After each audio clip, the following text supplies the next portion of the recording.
Hey guys, welcome to Version English.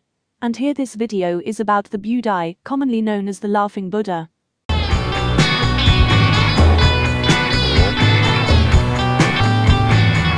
Budai is a semi-historical Chinese monk who is often identified with and venerated as Maitreya Buddha in Chan Buddhism. With the spread of Chan Buddhism, he also came to be venerated in Vietnam, Korea, and Japan. He is said to have lived around the 10th century in the Wai Kingdom.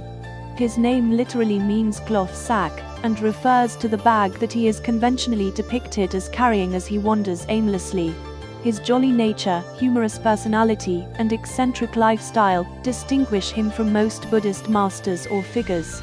He is almost always shown smiling or laughing, hence his nickname in Chinese, the Laughing Buddha. As he is traditionally depicted as fat, he is also referred to as the Fat Buddha, especially in the Western world. Budai has origins centered around cult worship and local legend. He is traditionally depicted as a fat, bald monk wearing a simple robe. He carries his few possessions in a cloth sack, being poor but content.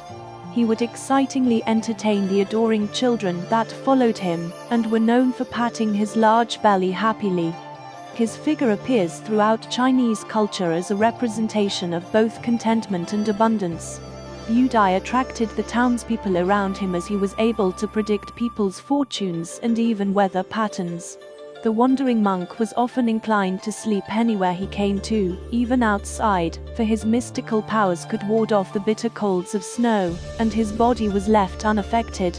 A recovered death note dated to 917 AD, which the monk himself wrote, claims that he is an incarnation of Maitreya, the Buddha of the future.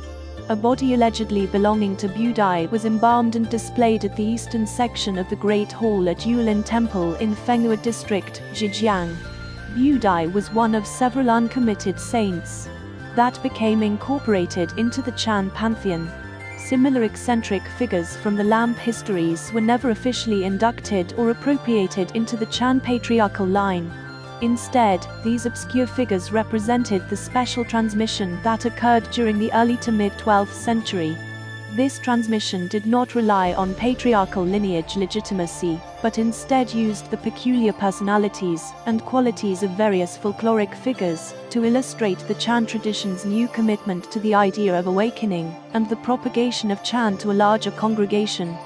The Chan masters, Dahui Onggao and Hongzi Zhengju, were both leaders in the initial merging of local legend and Buddhist tradition.